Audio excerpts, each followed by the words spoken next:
En général, je suis moins matinal.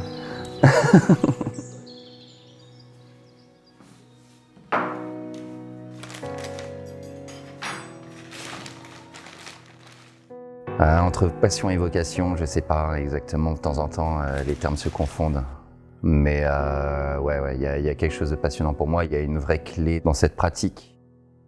Je m'appelle Maxence, j'ai 39 ans et je fais de la sculpture depuis 5 ou 6 ans. J'essaie d'en faire mon métier, ma vie. La sculpture m'a été plus attractive que d'autres moyens d'expression, c'est qu'il y a le volume qui m'est très naturel et très important dans la manière d'exprimer les choses. Et la deuxième chose, c'est un langage qui me semble, en tout cas dans la manière dont je l'aborde, non duel. Et grâce à ça, d'une certaine façon, on ne cherche pas à essayer de se comparer, à essayer de savoir qui est meilleur, qui va le plus loin, qui est plus vrai que l'autre. C'est simplement, on est dans le cours d'une discussion. Et cette discussion, elle cherche juste à se construire et à avancer, quoi. Comment as-tu découvert la sculpture? À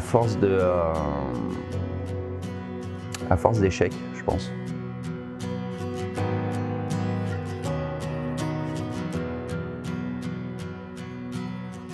Et un jour, il y a eu un peu un switch entre deux boulots où là, j'ai plutôt voulu m'occuper de moi sans vraiment construire quelque chose. Et donc, je me suis mis à faire de la sculpture. Et finalement, c'est en pratiquant la sculpture que là, je me suis dit, mais ça a envie de prendre toute la place.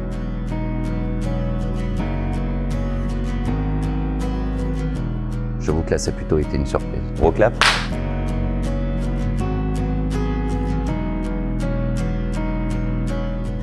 Il y a de la fibre artistique dans la famille. Après, on en a rarement fait un métier. Je tire mon inspiration des ressentis, généralement de l'enfance. Alors, on va dire que pour les artistes qui m'ont beaucoup inspiré, ou en tout cas qui sont pour moi des maîtres incontestables, on va dire qu'il y a peut-être Camille Claudel en premier. Après, je dirais qu'il y a Van Gogh aussi qui m'a été très important. Et Magritte aussi a été très important dans mon enfance.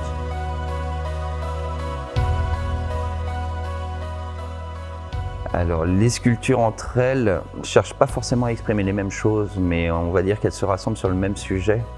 C'est que si on prend tout, dans le fond, ça cherche à essayer de répondre à la question de qui nous sommes, quoi. Ce qui m'a été difficile de temps en temps, ça a été de trouver comment exprimer le ressenti qui avait envie d'être dit. La Terre m'offre la possibilité de remodeler indéfiniment. Contrairement à la pierre où tu dois reprendre tout ton bloc, la Terre va t'offrir l'opportunité de pouvoir refaire 1000 fois un muscle jusqu'à ce que tu trouves celui qui te plaît, quoi. Alors cette maison là où je te reçois ici, là, c'est une maison familiale. On est ici depuis très longtemps et c'est vrai que chaque génération s'applique à donner le cœur des lieux au suivant. Et c'est plutôt assez bien transmis. Et aujourd'hui ici pour moi c'est un cocon. Et c'est grâce à ces lieux que j'arrive à tenir à Paris.